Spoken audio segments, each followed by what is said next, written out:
Can you just tell me a little bit about your background educationally or professionally and how you ended up at Maryland? Sure. So there's a lot. Well, one I would refer you. Did you get to see my website? Oh yeah, Okay. Okay. All right. So basically, well, I graduated from college with biology and sociology double majors and a minor in women's studies. I thought maybe I would go to law school, but then that didn't feel right for me. So I joined a volunteer organization similar to the Peace Corps, but in the United States. And I was placed in shelters for abused women and their children. And I worked there for several years and went to school at night and got my master's in counseling and then pursued my PhD in counseling psychology. And Maryland has a great program and I love the area. And so that's a really, really like short version of how I got here. Because I was also considering law for a while, but I'm sort of leaning maybe not in that direction anymore. But that's a really interesting background, and I see maybe now where your background in shelters may have come from.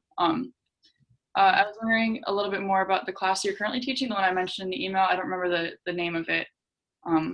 Sure. So I teach a 2-semester long course, Psych 318 and 319. And in Psych 318, the students learn about theory and research related to domestic violence.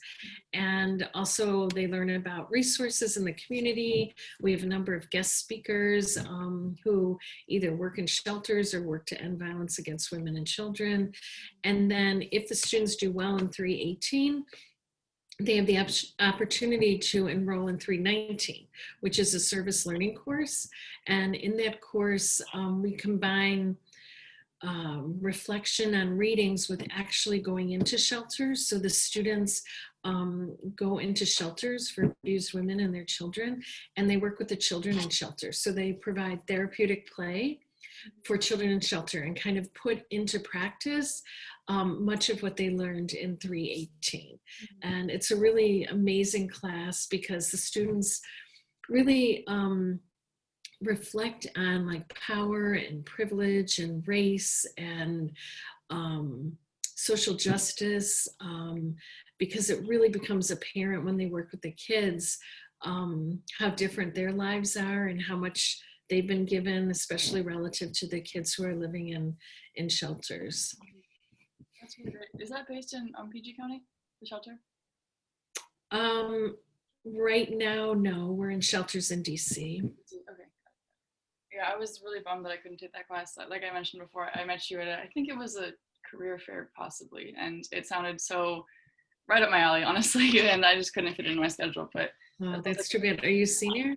I'm a senior, yeah, but I am considering graduating in the fall, so weighing my options. So if I am, then I could hopefully still fit it in. But yeah, that would be amazing. That would be amazing. Unfortunately, the students aren't going to get to go into shelter in the spring because of COVID, and we just can't risk like infecting the kids or obviously putting the students at risk. Mm-hmm. So I'm really bummed about that, but hopefully we'll be going in next year. Oh yeah.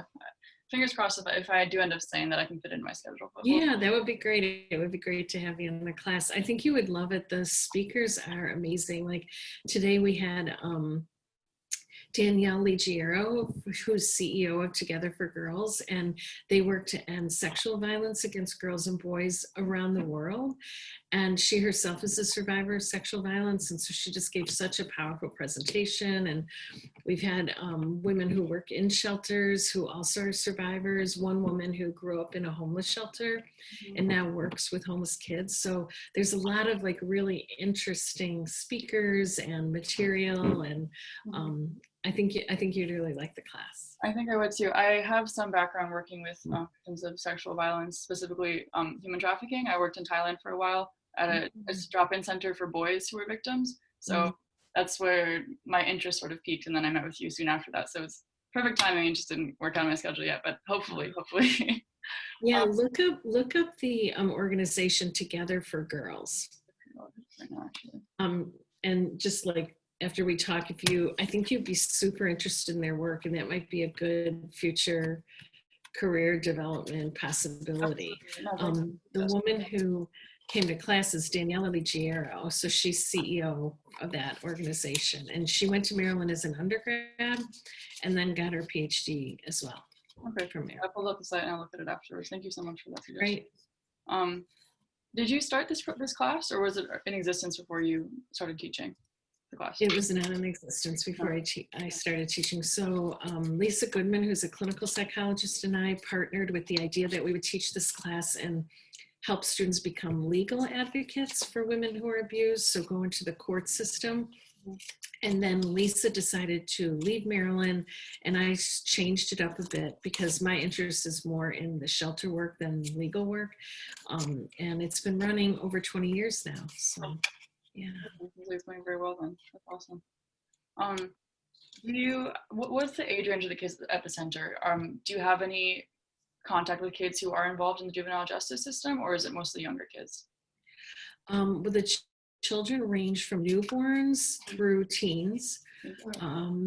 Most of the children who we're right now partnering with the Homeless Children's Playtime Project, and most of the children who come are in the 2 to 13 range. So we really don't deal much with the juvenile justice system. That's I know that's a special interest of yours.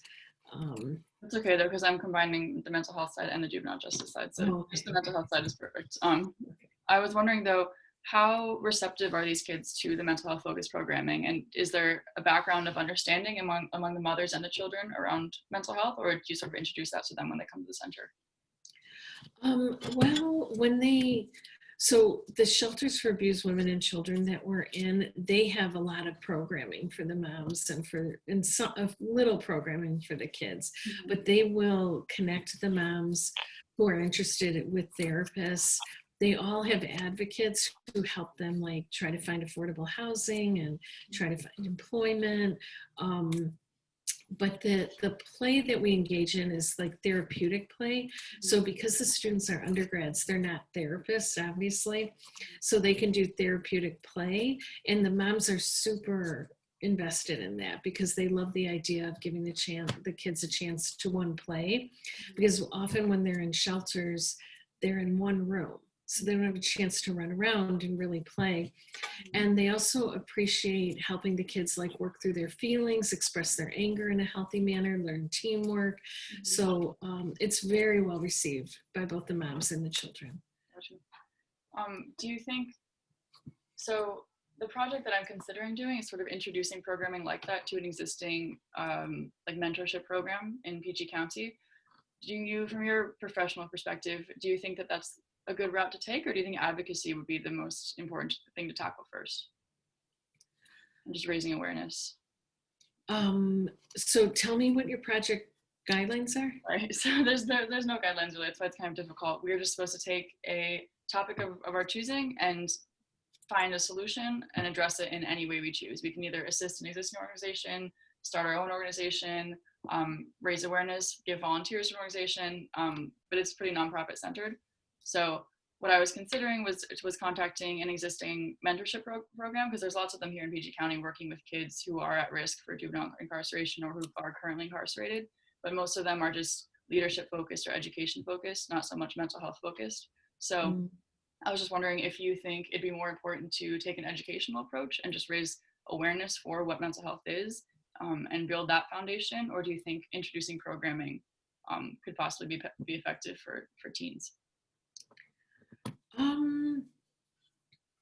I mean, I think that they would probably appreciate the programming more than the education piece, but that's just my general read of teens. I figured, yeah. Yeah, I mean, the other thing is you could partner with an organization like the other organization to look up is Homeless Children's Playtime Project, HCPP.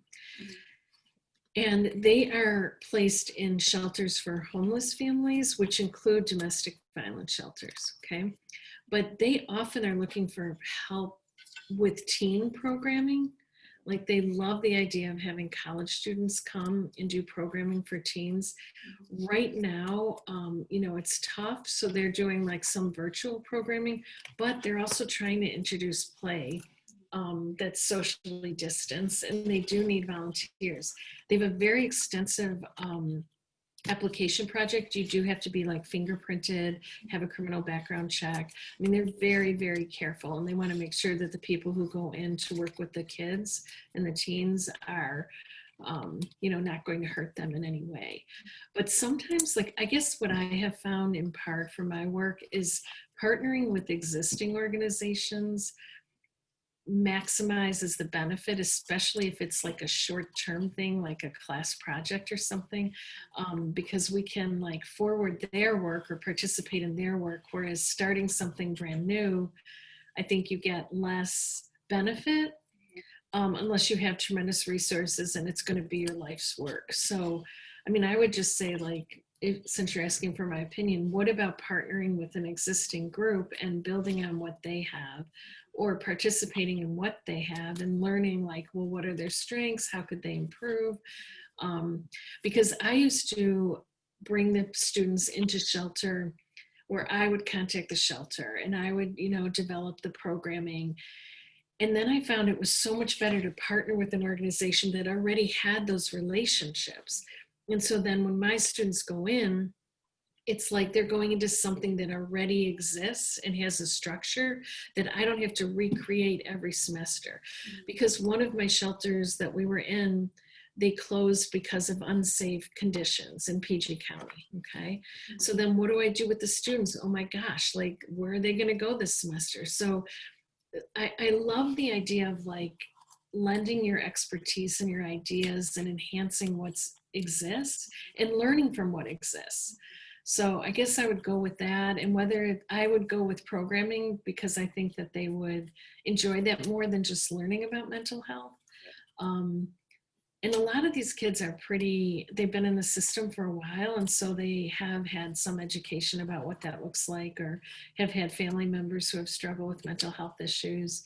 But they often are lacking actual programming, I think. That's really helpful to hear, because there are a number of kids taking the approach of sort of founding their own nonprofit, and we can extend this project past this semester and apply for the Do Good grant and et cetera, which would give me the resources. But I think that it would be more helpful and I'd get more immediate results if I did partner, like you mentioned, and I think that'd be the more beneficial route to take. So this is a really great organization that you've shared with me here. I was trying to find ones in PG area, but I was kind of struggling to, so I'm considering expanding out maybe to DC instead. Well, there is the Family Crisis Center in PG County, but to be completely honest, they're less well organized. It probably would take you forever to get in there. They don't really do great training. Whereas this organization, they train their volunteers, they make sure the volunteers are okay with all their testing, and they have programs in a number of shelters. So it's like if one closes down because of a rat infestation, there's another one, like, and they have hundreds of kids who are homeless.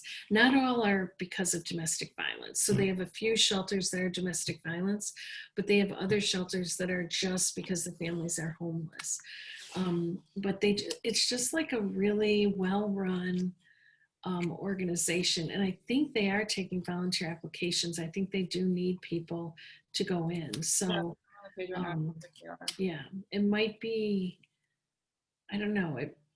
And also I think you could really get a sense of like, well, what works, what doesn't, in a way that you can't when you start your own.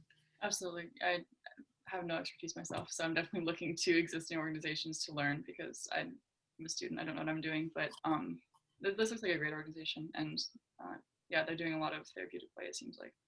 So I will definitely look into that.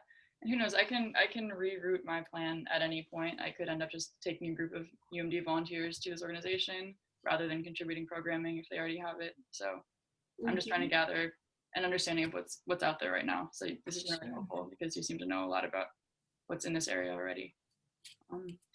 They also appreciate volunteers to do like single events.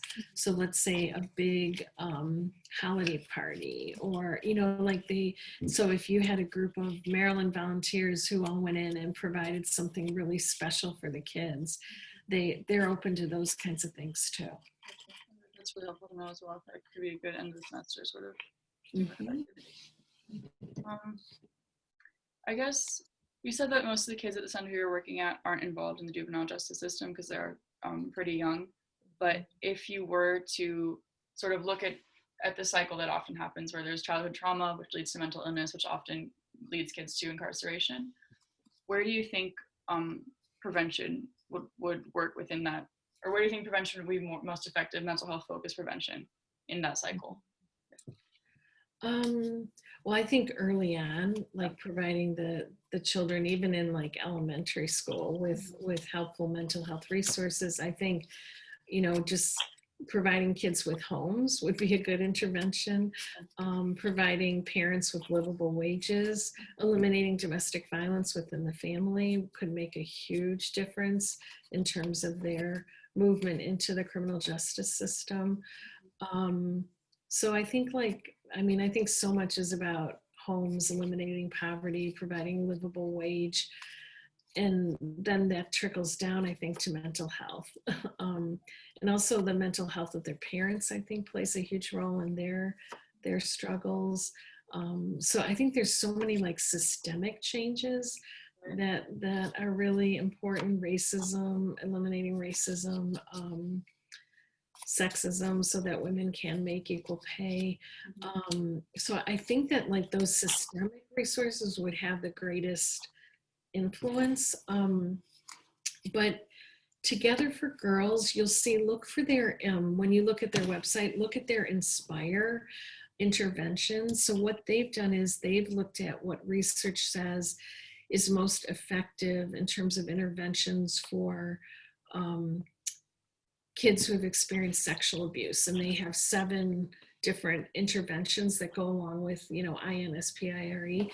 And they really also focus on boys because they say that a lot of boys who experience violence themselves then go on to sexually abuse or assault women or girls. And so if you can intervene by giving the boys that some mental health interventions, that would ultimately reduce the amount of violence against women and girls. So I think that their Inspire recommendation on their website is going to be super interesting and helpful to you because it kind of names empirically supported interventions to address the effects of sexual violence, which of course they're huge mental health effects. And so it will definitely help you with that. Mm-hmm. Thank you. I just pulled it up actually. This looks very helpful. I have another question. It slipped my mind. Oh, so a lot of your programming is involves teaching the mothers therapeutic play as well, right? So that they can do that with their children. So there's like a what was I gonna say? Or am I correct about that? Not ours. Well, when I first started the class, the students would work with the moms and do things like parenting groups or like self-esteem groups, but we found that the moms, these are like college students with often not a lot of life experience, and the moms were kind of like, what do you have to teach me, really? Kind of, yeah. And to some degree they're right. Like these students often didn't have kids. They didn't struggle with poverty or addiction, never been beaten up by their boyfriends. So, the moms, so we found that the pairing that works best are the kids with the students. And that is magic. Like the kids fall in love with the students. They're such amazing role models. The students fall in love with the kids. It's just like this perfect pairing. So we don't intervene that much with the moms. Now the shelters do, but a lot of times they find that the moms are so focused on things like trying to find affordable housing that they don't really have the energy, understandably, to like learn how to really play therapeutically with their kids. It's not that they don't want to, it's just that they're focused on survival, and play sometimes falls by the wayside. And that's why this organization is magical too, because they provide that play and give the moms a chance to, work on finding housing or write up a resume or apply to go back to school. So ultimately the goal is to teach the moms, the parents that, but in reality, it's much more, they're just trying to survive and find food and housing for their kids and not be abused by their partners. So it's a different kind of focus. Gotcha. That's understandable, because I was considering doing sort of family-centered programming if I were to do that, but then I thought that might not be the best option, and maybe focusing on the kids themselves would be better. So that seems like that's what you guys found. I think for an initial approach, yes. I mean, ultimately we want that, but just when they're worried about like, oh, my stay at the shelter is up in 2 weeks, where am I going to go? Do I have to go back to the abuser because I have no other option? So it's just, that is, they're really struggling. Yeah, of course, understandably. What was the name of the shelter that you work with again in DC? Well, right now we're with Homeless Children's Playtime Project, and we go into 2 shelters, Dash and My Sister's Place. Okay. In the past, I've worked at House of Ruth and Family Crisis Center, but I would not go in that direction. I would go with this. Okay. If they are taking volunteers, I'm not 100% sure, but if they are offering any new volunteer training, it might be a great connection for you. I wrote those down, and I will absolutely look into those. You don't have to give me their contact information or anything. I can find it, but do you think that there's people at these organizations who'd be willing to talk to me and possibly do an interview? Yeah, I think they might be. I mean, they're super busy, but you could give it a try. And if you want to become a volunteer for Homeless Children's Playtime Project, you could contact the volunteer coordinator. So I think that's Nicolene Bullhauser or Victoria Rooks. But that would all be on the website. They would have that info. That's right here. Okay, perfect. Well, I extended our time a little bit, so I'm sorry about that. But thank you so much. This is very helpful. Okay. That's good. Did you got all your questions answered then? Absolutely. Yeah. It's called an empathy interview, so it's supposed to be very open-ended. So if I seemed ill-prepared, I'm sorry, but it's a new strategy. But I was just supposed to sort of have a conversation, and it was very helpful. And I learned a lot from your background. So thank you. Oh, good. Well, I'm glad it was helpful, and good luck with your project, Chloe. Let me know what you end up doing. I will. And say hi to Dr. Egan for me. I will. Thank you so much. Okay, take care. Bye-bye.